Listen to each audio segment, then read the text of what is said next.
원래 수준을 낮추는 게 제일 힘든 그런 수업이라고 봐야 되겠죠. 일단 자세한 만약에 아니 지금 이번 겨울방학에는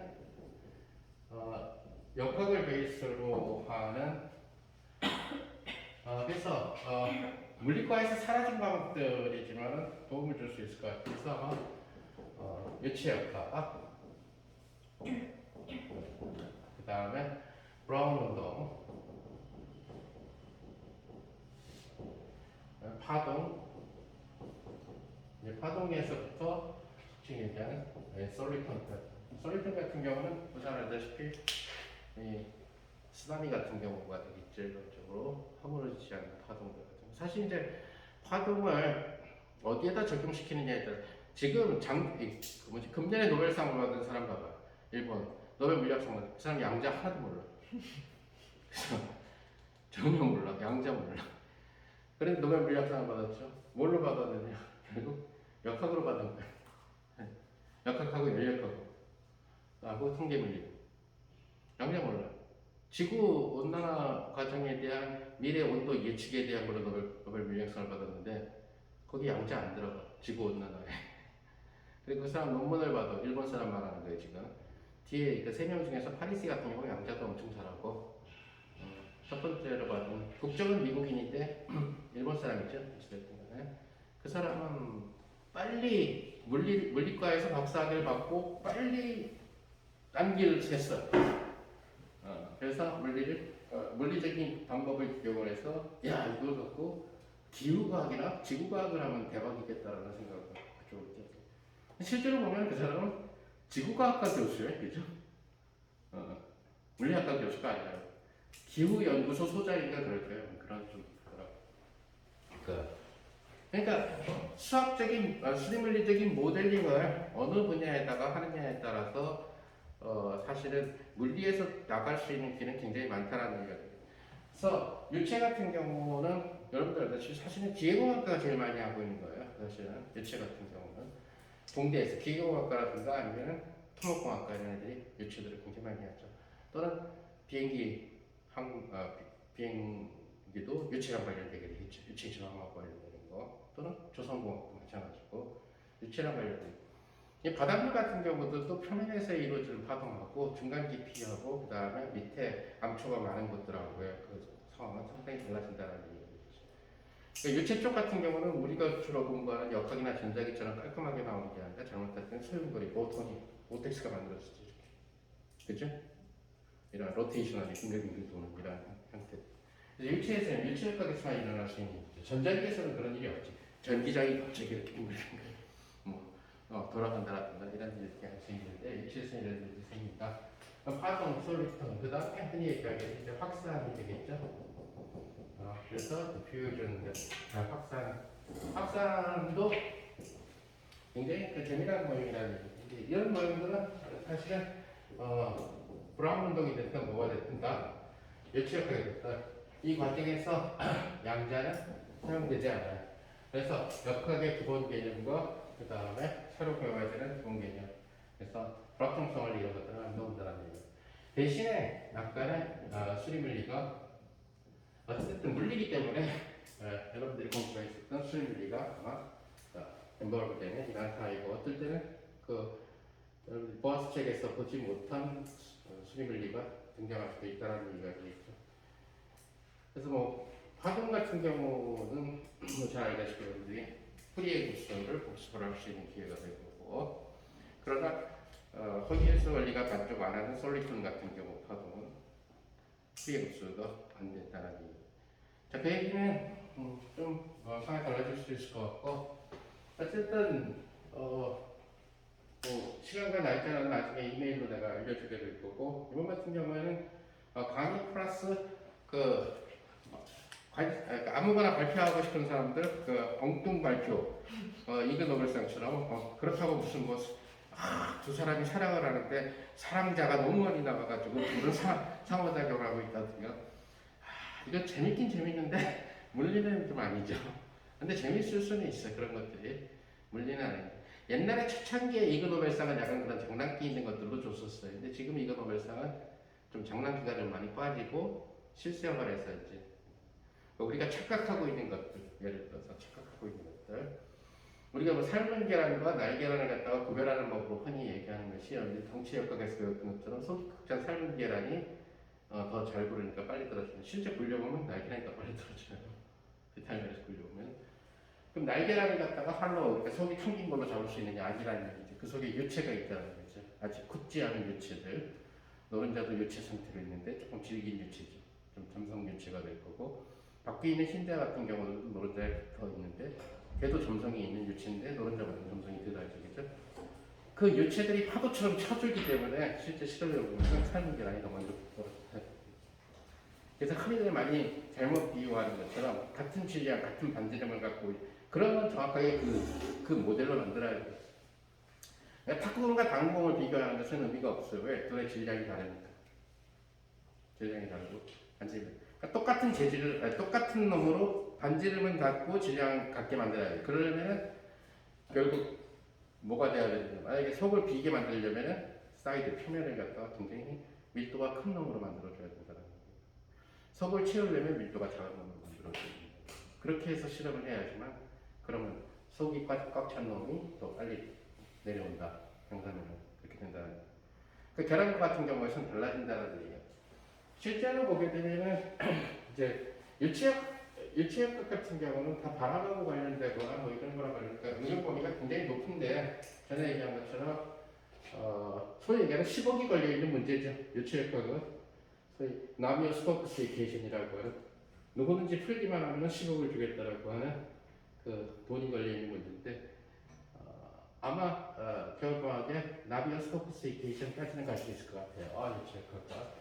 오늘 경우는 워낙 간단하게 파동에서 솔루션까지나 확산 같은 경우 그런 주제로 해서 얘기해 보는 걸로 합시다. 어쨌든 여기 괜히 줬네 이쪽을. 자, 그래서 아까 얘기했던 네 번째 아시메트리컬한 항 I 알파 아시메트리컬한 항하고 A분의 n-g의 스퀘어. 이것은 아까 얘기한 대로 무거운 핵 쪽에서 주로 발생하게 되는 그런 형태라는 얘기가 되겠죠.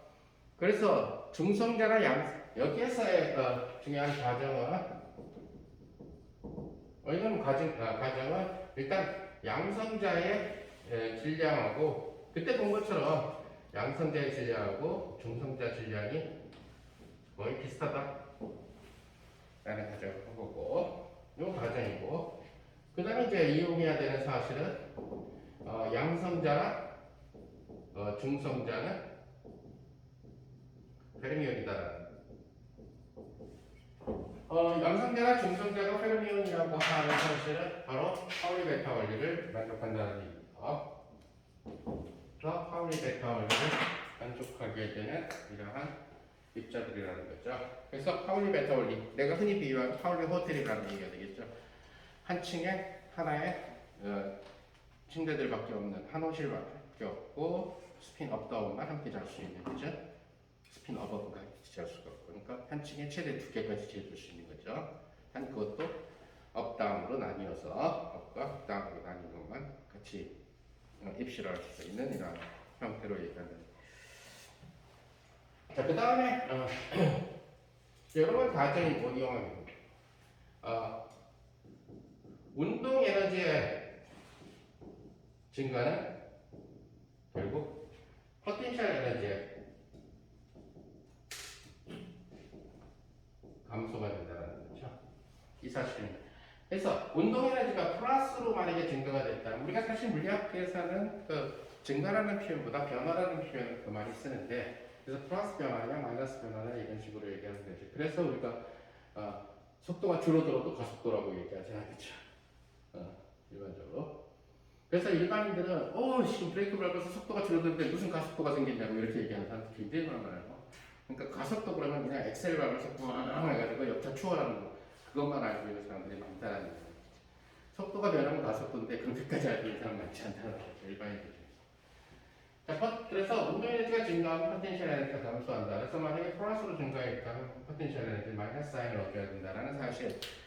자, 이러한 사실을 이용을 하게 되면은 저 산업을 갖다가 따라서 우리가 또 이용하게 되는 것은 결국 이 핵 속에서의 우리가 지난번에 얘기한 것처럼 핵 속에서의 이 페르미온들이 페르미 가스 모형을 따른다는 거.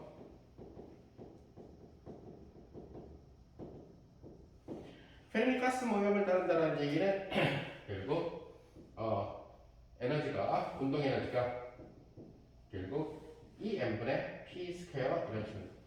자, 아까 가정을 뭘로 했냐면 양성제 질량하고 중성제 질량하고 같다라고 얘기했으니까 여기 양성제를 넣어주나 중성제를 넣어주나 똑같은 거죠, 그렇죠?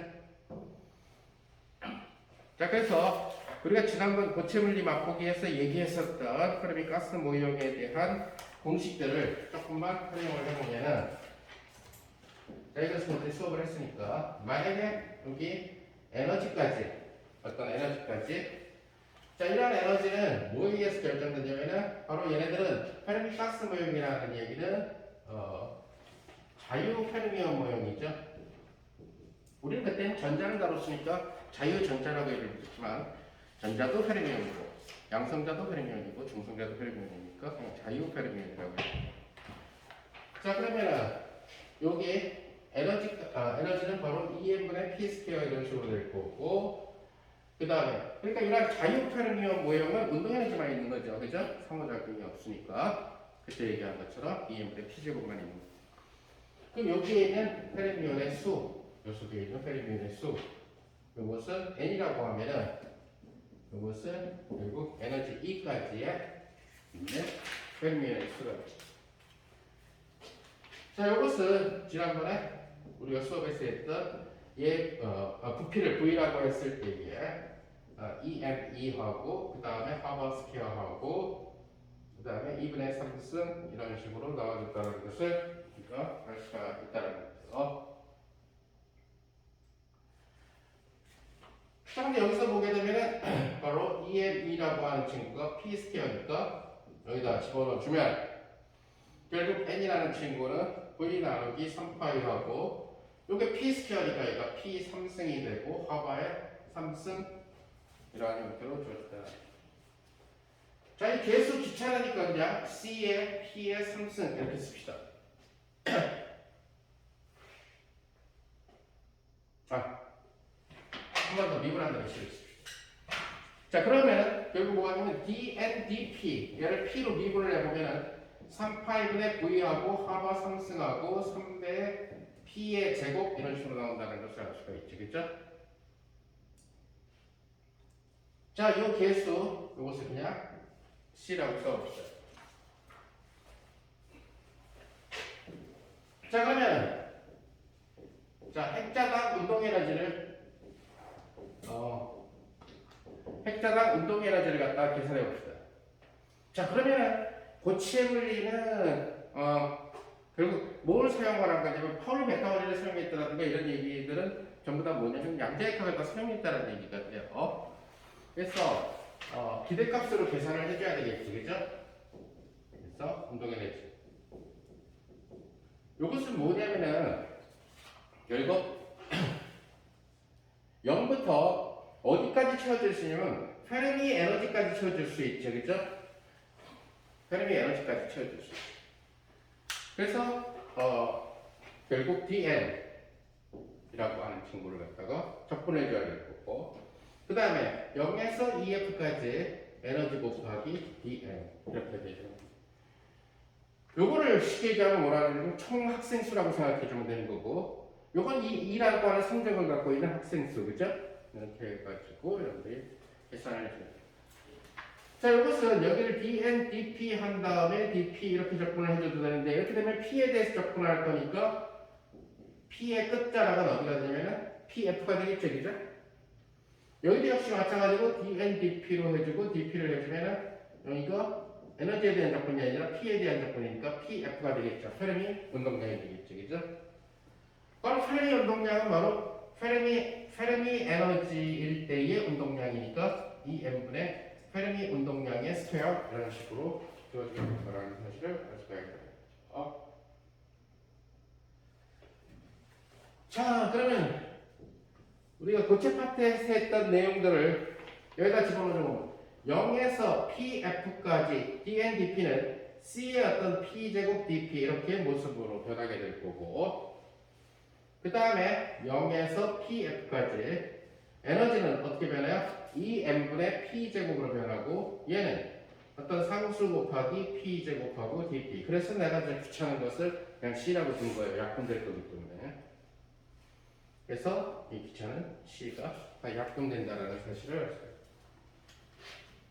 따라서 이 조건은 뭐가 되냐면 여기는 3분의 1의 pf의 3승이 될 거고 저기는 2n분의 1이 튀어나오고 p가 4개가 되니까 적분하면은 5분의 pf의 5승 이렇게 된다는 사실을 알 수 있죠. 자, 얘는 결국 5분의 3배하고 2n분의 pf의 스퀘어. 자, 얘가 바로 페르미 에너지가 되니까 페르미 에너지의 5분의 3배가 된다는 사실을 알 수 있죠. 핵자당 운동 에너지가.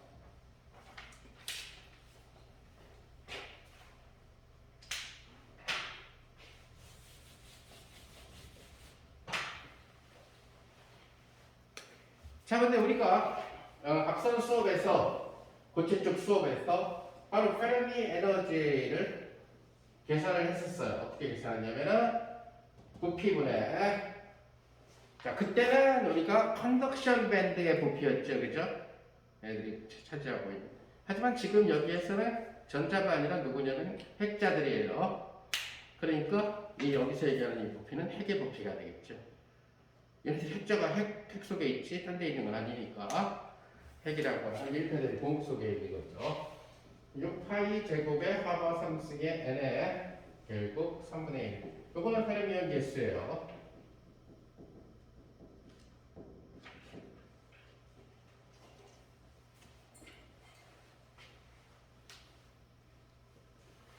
자, 우리가 R이라는 친구를 아까 A의 3분의 1승에 비례한다라고 얘기를 했죠, 그죠? 자, 이때 비례상수를 우리가 R0라고 써요. 그럼 A의 3분의 1. 자, 그럼 이 비례상수는 바로 어디에서 결정하면 되냐면 핵차수가 1일 때의 반지름, 그죠? A가 1일 때 바로 핵반지름이 바로 R0가 되죠. 그럼 A가 1인 친구 딱 하나밖에 없죠. 바로 수소핵. 그래서 수소핵의 여기서 얘기하는 이 R0는 A가 1일 때, 즉 수소핵의 반경이 되겠죠.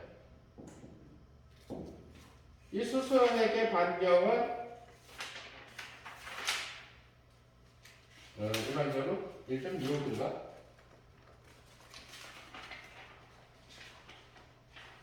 내 경우는 1.25 피코메트로 알고 있는데, 그래서 소위 얘기하게 되는 이 나노가 10-9승이잖아요, 그죠? 거기에 다시 10-6승배를 해줘야 되니까, 그죠? 그래서 페르미라고 얘기도 하고, 그러니까 10-15승이라는 얘기가 되죠. 자, 그래서 이 사실을 갖다가 여기다가 넣어주면은 PF라고 하는 친구는 즉, 요 부피가 V가 3분의 4 파이의 R 3승인데 이것은 3분의 4 파이의 R0의 3승 그 다음에 A 이렇게 되겠네요, 그죠? 왜? A의 3분의 1승의 3승이 되니까, 그죠? 그래서 A가 된다.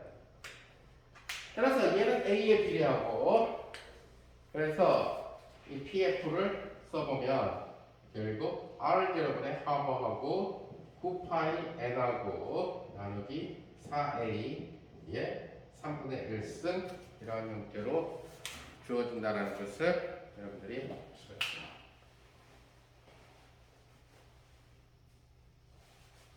자, 이랬을 때 속칭 얘기하는 N과 Z의 개수가 다를 때에 운동 에너지에서 얼마만큼이 추가되는가를 갖다가 따져서 결국 포텐셜 바인딩 에너지 쪽 입장에서 봤을 때는 그 추가된 만큼을 빼주면 되겠죠. 바인딩 에너지, 포텐셜 에너지라고 해야 되니까. 자, 그래서 우리는 여기에서 지금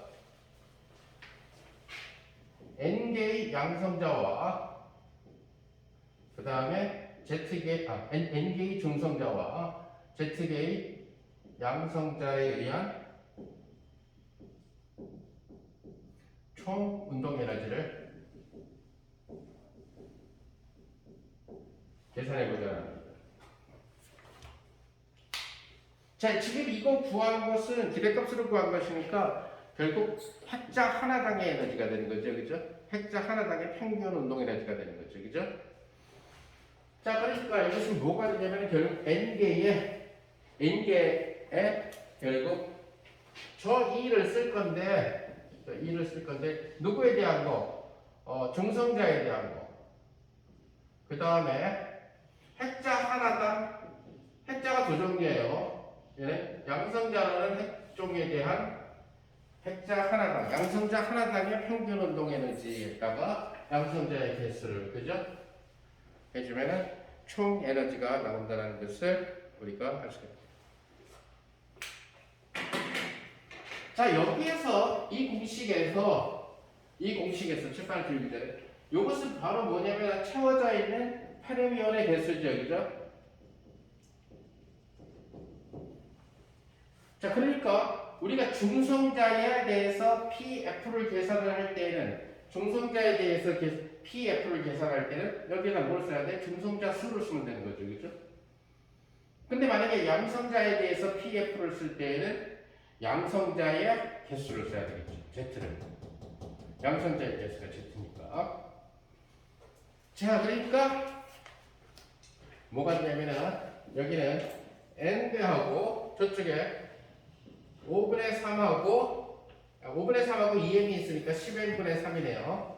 10n분의 3 이렇게 될 거고 PF의 스퀘어를 써줘야 되는데 요놈의 제곱을 써줘야 되는데 지금 중성자니까 그냥 n이라고 쓰면 되네. 중성자 개수가 n이니까, 그죠?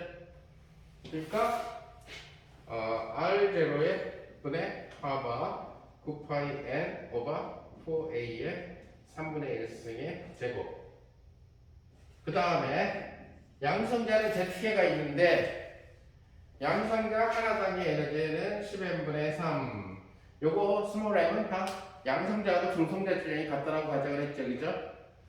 그러니까 양성자 질량, 중성자 질량 아무거나 써도 된다는 핵자 하나의 그냥 평균질. 그게 싫으면 산술 평균을 써놓든가 어쨌든 간에. 그런데 요거는요 중성자의 개수고 얘는 지금 양성자의 개수니까 모든 공식에서 개수가 뭘로 변한다. 이건 핵의 표면적이니까 핵자 수니까 달라질 게 없죠. 근데 여기에 9파이에 Z가 되는 거지. 이렇게 달라붙게 된다는 것을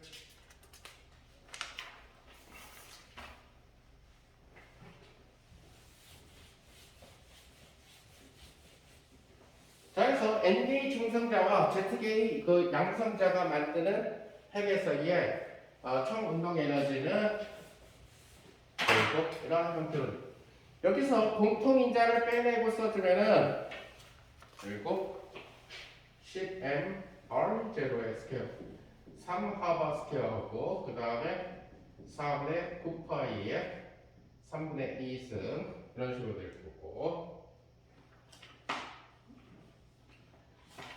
A의 3분의 2승하고 한 군데에서는 여기 봅시다. Z의 1승에다가 Z의 3분의 2승이니까 Z의 3분의 5승이 되죠. 여기도 N의 1승에다가 N의 3분의 2승이니까 N의 3분의 5승이 되고 Z의 3분의 5승 이런 식으로 쓰여지게 된다는 것을 자, 지금 이 리퀴드 드럼 모델 같은 경우 굉장히 엉성한 편이에요. 상당히 많이 엉성하다는 얘기거든요. 따라서 핵물리는 이제 이 엉성했던 이 리퀴드도 굉장히 역사적으로 오래된 모델이니까 꽤나 오래된 모델이니까 이 부분을 다듬는 거죠. 그 다듬는 과정에서 속칭 얘기하는 양자역학이 본격적으로 들어가겠죠. 그래서 핵 모형은 양자역학을 어느 정도 완벽하게 하고 특히 양자역학의 가근동량 부분을 갖다가 가근동량이 더해지는 이런 부분들을 한 다음에만 할 수가 있다는 얘기가 돼요. 지금 현대 분리 수준에서 간단하게 얘기한 거고. 그래서 n과 z의 차이를 갖다가 입실론이라고 합시다. n과 z의 차이를 입실론이라고 하죠. 즉 만약에 일반적인 안정된 그런 핵종들 같은 경우들 우리가 얘기하게 되는 철보다 가벼운 원소들 사실 이제 모든 원자 주기율표에서 철에서부터 철이 딱 중심을 딱 쓰고 있어요.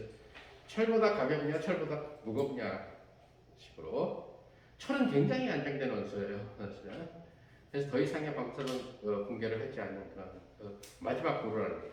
그러니까 철보다 만약에 무거워지기 시작하게 되면 어찌됐든 간에 조금 할 수가 있다.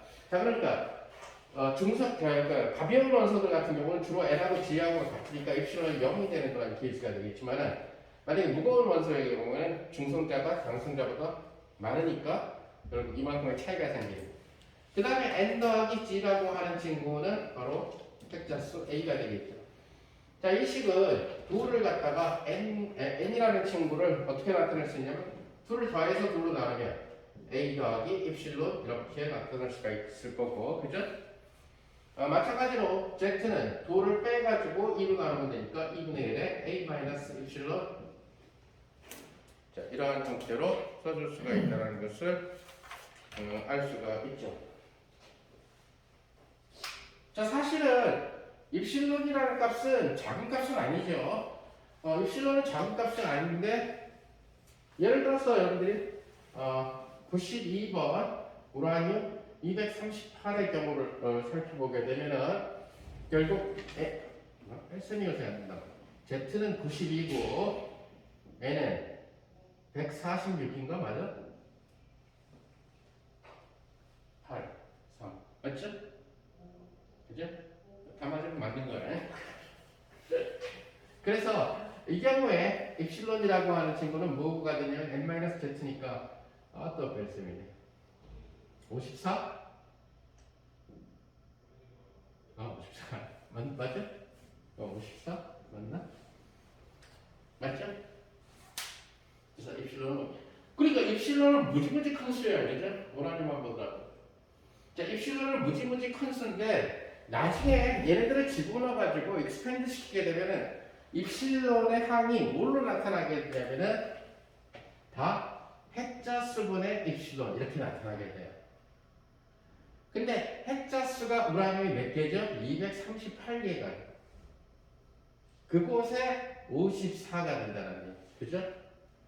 그럼 이론 자체도 또 여전히 1보다는 작지만 좀 나름 큰 수예요. 그죠? 러플리 봐도 5, 4, 20, 한 4분의 0.25 정도 되는 이런 케이스라는 얘기죠. 그죠? 그런데 다행히도 이 파트는 상쇄가 돼요. 그래서 다음 항인 A분의 입실론의 제곱이 나타나게 돼요.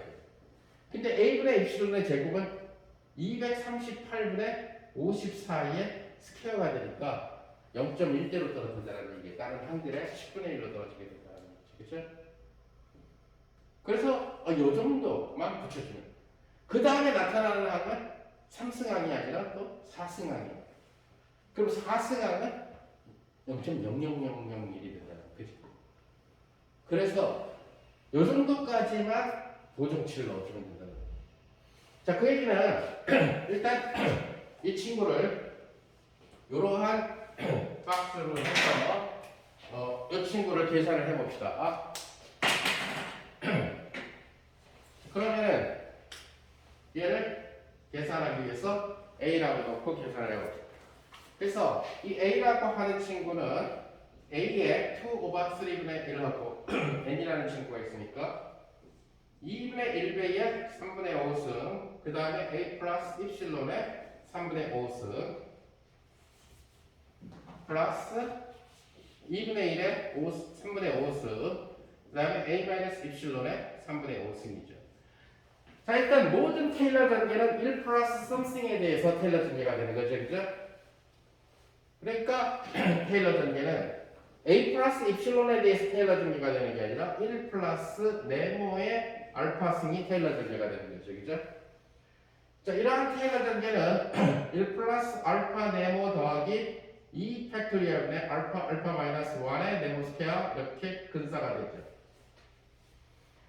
자, 그때 만약에 요 첫 번째 항이 안 죽으면은 얘가 도미넌트 항이 돼가지고 여기서 끊으면 되는 거지만 이 항이 만약에 상쇄되면 이 항을 서로 올터네이팅한 반대가 되는 두호가 있는 경우에 많이 사라져요. 그죠? 여기를 자세히 들여다보면 하나는 플러스 입실론, 하나는 마이너스 입실론. 그죠? 그래서 그 항이 사라져요. 그러니까 부호가 반대가 돼도 살아남는 항은 제곱항이 살아남게 되죠. 그때도 얘기한 것처럼 물리과에서 제일 많이 쓰는 근사 원리에서의 테일러 전개는 결국 대장 뽑는 거예요. 대장. 그래서 차포로도 많이 내가 비유를 했고 장기를 근데 너무들 모르니까 비유해봤자 아무 소용이 없고. 그러니까 호랑이 없는 곳에서는 여우가 왕이다 이게 제일 낫겠죠. 숲속에 호랑이가 없으면 여우나 늑대가 내가 최고야 하고 이렇게 되겠죠. 그런데 그때 만약에 호랑이 한 마리가 나타난다면 그때부터는 이제 여우는 굽신거리겠지. 여우나 늑대는 굽신거리겠지. 그래서 테일러 전개의 근본 원리는 일단은 이 순서대로 저거 하는데 이런 놈들이 없어져 버리면 얘가 추가되는 항이 된다. 추가되는 제일 큰 항이 된다는 거. 그러니까 오버를 공통은 다 뽑아내면은 A의 2 over 3분의 2분의 1에 3분의 5 승하고 여기서 바로 어떻게 해줘야 되냐면 A의 3분의 5승을 뽑아내고 1 플러스 A분의 입실론의 3분의 5승 플러스 여기도 마찬가지로 A의 3분의 5승을 뽑아내고 1 마이너스 A분의 입실론의 3분의 5승 이렇게 해줘야 됩니다. 자, 이래서 결국 입실론에 의해서 그 테일러 전개되는 것이 아니라 A분의 입실론에 의해서 테일러 전개되는 것이기 때문에 근사를 쓸 수 있다는 거죠. 자, 그럼 여기 A의 3분의 5승 공통이니까 밖으로 나가면은 바로 A가 하나 남겠네요. 그래서 2분의 1에 3분의 5승하고 A가 하나 남고, 그죠? 얘랑 얘랑 약분해서 남아있는 부분을 테일러 전개를 시키면은 여기서는 1 플러스 3분의 5의 입실론 오버 A 플러스 2분의 3분의 5 빼기 1 그러면 3분의 2가 되나요? 요거 2분의 알파 마이너스 1 오케이? 여기에 그리고 A분의 입실론의 스퀘어 이렇게 근사가 될 거고 요 식을 플러스 뭐 브라브라브라인데 여기서 근사가 될 거고 플러스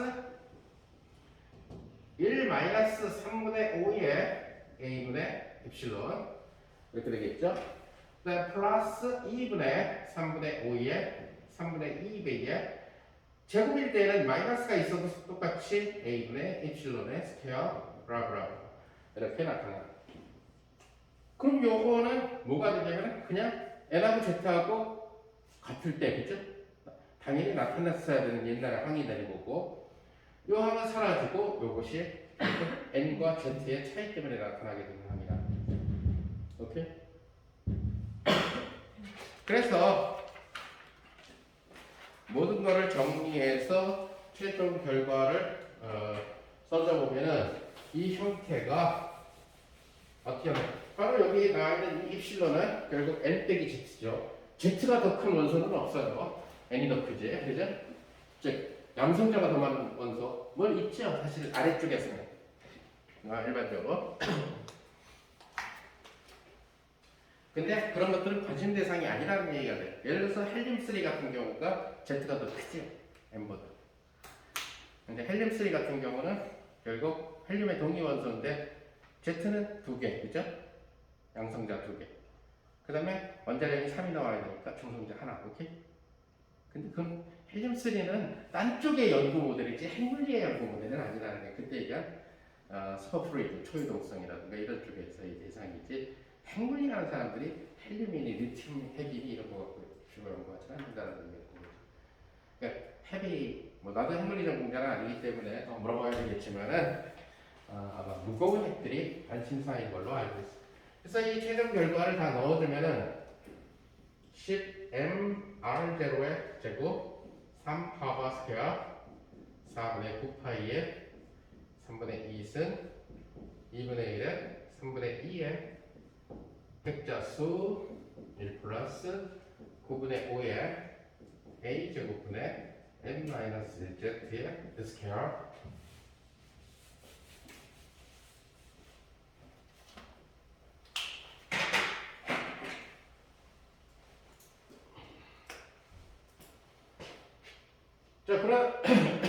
그러다 보니까 우리가 앞에서 얘기했었던 이것보다 바로 이것이 추가되는 항이 운동 에너지에서 N과 Z가 다르기 때문에 추가되는 항이라는 얘기예요. 그러니까 포텐셜 에너지 입장에서 좀 빼줘야 된다는 얘기예요. 즉 바인딩 에너지 입장에서 봤을 때 빼줘야 된다는 얘기죠. 그죠? 근데 여기 A 하나가 있고 여기 A 하나가 있으니까 그러니까 그것은 이미 행렬에서 집어넣은 거 이미 집어넣은 거니까 플러스 인이어서 플러스가 있죠. 추가된 것이 바로 뭐냐면 어떤 비리에 여기 A 하나 줄이고 나니까 A분의 n-g의 스퀘어 합을 줄여야 돼요.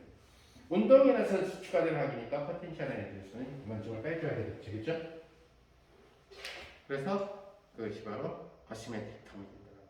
오케이? 그래서 마이너스 i로 들어가줬다는 얘기가 돼요. 아까 칠판에서 지웠지만은 따라서 두 개의 항은 실험가의 피팅이 아니라 이론에 의해서 알파 개수가 결정되지. 그죠? 여기다가 다 집어넣으면 되잖아. 숫자를. 그죠? 수소에게 반지를 파바 스퀘어 그 다음에 이 숫자들 있잖아. 그래서 계산기를 누르면은 바로 개수가 결정되는 거예요. 단 결정할 때 여기에다가 그렇게 해가지고 우리가 그렇게 해주시고요. 그래서 아스메트릭 텀이 나온다는 것을 알 수가 있어요.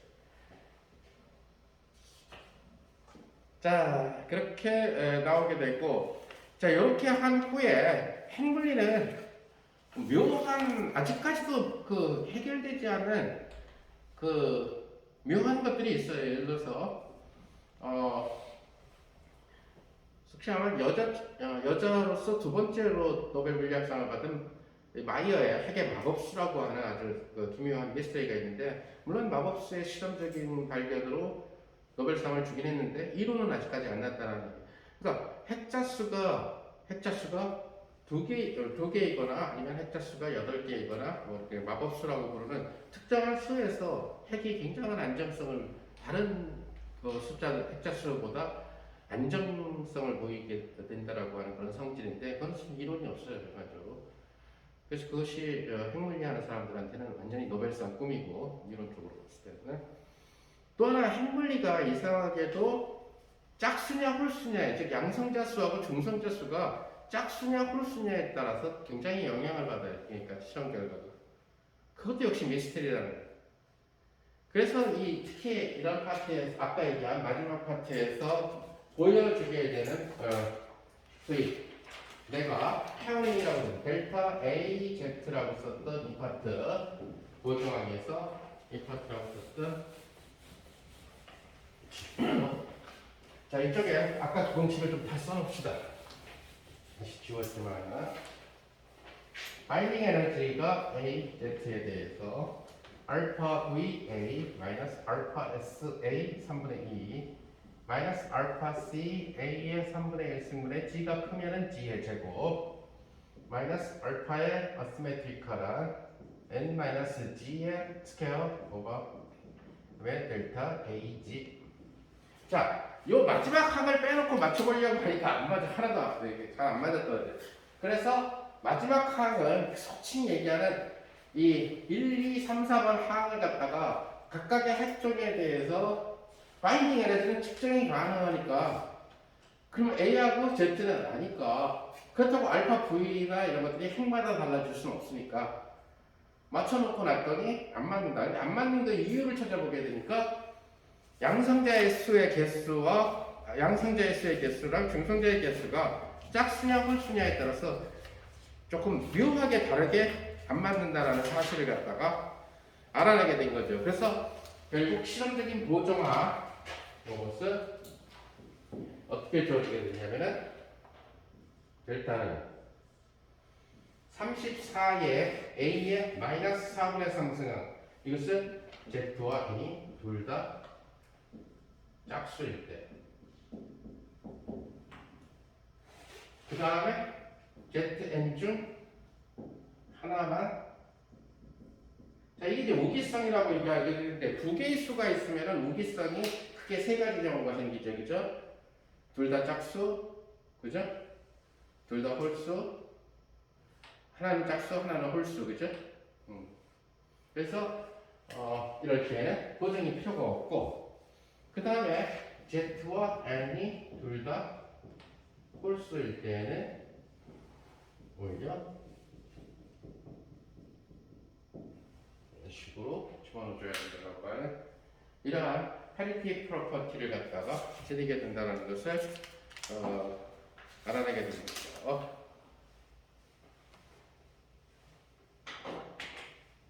자, 그러다 보니까 여기에다가 바인딩을 아까 얘를 15.76으로 얘를 17.81 얘가 0.711 이것이 23.7 그다음에 델타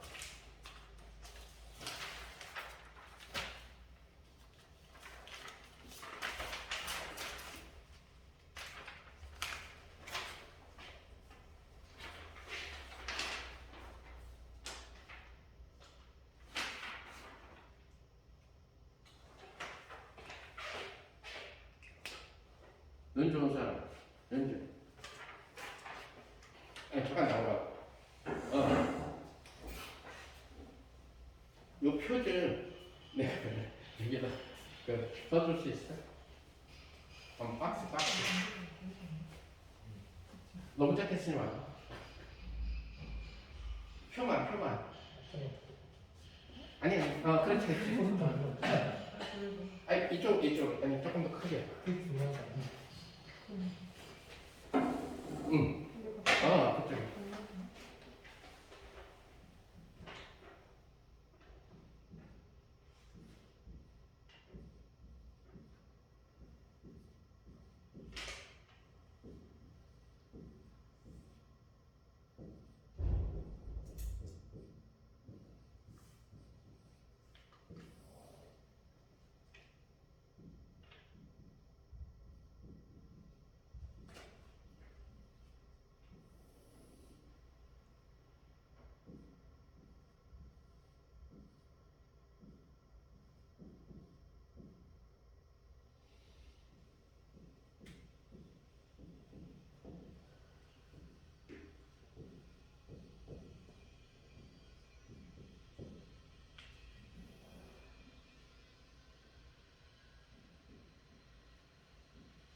콜러 어스메트 페어링 2호 시험 오케이 땡큐 자 이게 리퀴드 드럼 모델로 세 개의 원소에 대해서 시험과 이론을 맞춰 놓은 거예요. 일단 결론부터 얘기해 보면은 잘 맞죠. 이렇게 잘하는 것도 드물다라는 얘기예요. 지금 코발트 같은 경우에 있어서 이론이 341 메가헤르츠 정도, 실험이 342. 이 정도면 나이스 모델이에요. 지금 은 같은 경우에 917, 910 상당히 잘 맞는 거죠. 그 다음에 우라늄 238, 안정된 우라늄 1806, 1802. 우라늄이 원자번호가 크니까 당연히 바인딩 에너지도 크게 필요하게 되겠죠. 그래서 20번 원소, 코발트 20번 원소니까 전이 원소 쪽에 해당하는 그러니까 바인딩 에너지가 작은 거예요. 그 다음에 원자번호 47번으로 가니까 바인딩 에너지가 커진 거예요. 원자번호 92번으로 가니까 더 커진 거죠. 그죠? 자, 이것은 다시 말하면은 각각에 대해서 뭘 계산한 거냐면은 이게 알파 V A를 계산한 거고, 이 서피스라는 게 마이너스 알파 S A의 3분의 2승을 계산해 준 거고, 이것은 마이너스 알파 C의 A의 3분의 1승의 Z 스퀘어를, 이것은 마이너스 알파의 어스메트릭 A분의 N 마이너스 G의 스퀘어를 계산해 준 거고, 페어링턴 델타 AZ를 계산해 준 거고, 이것은 이론적으로 이 모든 걸 다 더해서 이론을 뽑아준 거고, 이것은 당연히 실제 실험으로 나타난 이론일 거라는 거예요. 자, 이렇게 굉장히 어설픈 듯 모델을 만들었는데도 불구하고 실험을 예측했다는 거예요. 그래서 핵물리의 그 핵모형에서의 역사적인 모형 중에 하나죠. 바로 리퀴드 드럼 모델 같은 거. 그 이후에 이제 아까 얘기한 조금씩의 미세한 차이들은 좀 더 핵물리 이론을 공부하는 사람들이 또 연구를. 자, 이거 지금 잘 맞는 것만 해놔서 그렇지 잘 안 맞는 핵이 있어요. 지금 여기서 지금 표에다 구하는 거는 리퀴드 드럼 모델이 잘 맞아가지고 리퀴드 드럼 모델을 공유하는 그런 케이스가 되겠지. 모든 경우들은 항상 이론이 이상한 특정에서는 잘 안 맞는 그런 그 케이스들이 있다는. 특히 리퀴드 드럼 모델이 방사능을 띠는 그런 경우에 있어서는 잘 안 맞는 그런 경향을 보이게 된다는 거예요. 지금 보는 것처럼 얘는 방사능이 없는 핵종이에요. 얘도 역시 마찬가지로 안정된 코발트고. 그래서 여기에서 아까 얘기했던 그 페어링 파트 여기 플러스가 커플됐고 0이 커플됐고 여기가 커플됐다는 얘기는 지금 코발트 같은 경우에 있어서는 Z가 20이고 40에서 20배니까 N이 20이라는 얘기죠. 그러다 보니까 N하고 Z하고가 같아지니까 어스메트릭 텀이 0이 됐다는 얘기죠. 그죠? N 빼기 Z가 0이 되니까 0이 된 거고, 짝수니까 플러스를 집어넣는 거죠. A에다가 40을 집어넣어서 계산하는 거고, 그죠? 그 다음에 이런 경우에는 결국 뭐가 돼요? Z가 47이 되고 N이 몇이나? 60인가? 그러니까 하나는 홀수, 하나는 짝수인 경우니까 페어링 텀이 0이 되죠, 그죠? 따라서 페어링 텀이 0이 됐고, 그 다음에 어스메트릭 텀은 마이너스 사인이 있을 거고, 이 차이에 해당하는 것만큼 이만큼이 떠나가 될 거고요. 이런 경우는 아까 얘기한 대로 많이 했지만 Z가 92, 그 다음에 N이 146이니까 짝수 따라서 여기가 페어링 텀이 플러스로 기술됐을 거고, 이것이 뭐지? 작아지게 된 것은 A 값이 커졌기 때문에, 그죠? 지금 A의 마이너스 4분의 3승으로 줄어들게 되니까 A가 커지면 커질수록 페어링이 작아지게 됐죠. 그래서 그렇게 됐죠. 이것은 이제 반대로 이 어시메트릭 텀은 결국 A분의 n-z의 제곱에다 집어넣어야 되는 거기 때문에 이것보다 커지게 되는 경우, 나머지는 이제 다 젖수를 했어요. 그래서 이런 경우들을 살펴보게 되면 이론과 시간이 상당히 잘 맞는다. 그래서 결국 물리학에서 노벨상을 타거나 이런 경우, 결국 물리학은 일단 실험하고 잘 맞게끔만 완벽한 피팅 롤을 만들어낸 다음에 그를 물리적으로 해석만 잘해도 역시 노벨상을 탈 수 있다는 얘기예요. 그래서 아까 얘기한 대로 이 핵종이라는 것은 제한적인 케이스라는 얘기예요. 이상하게 뭐 분수계가 있거나 이런 일은 없고 무한 가지가 있는 것이 아니라 요한 가지가 있다는 거죠, 핵종이.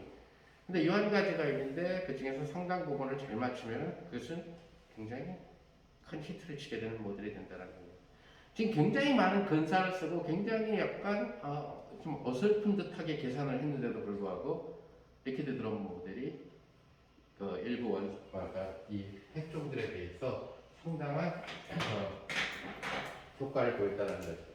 그 뒤에 이제 이 리퀴드 드럼 모델을 조금 수정 보완한 모델들이 나왔지만 근본 아이디어는 다 리퀴드 드럼 모델에서 나왔다.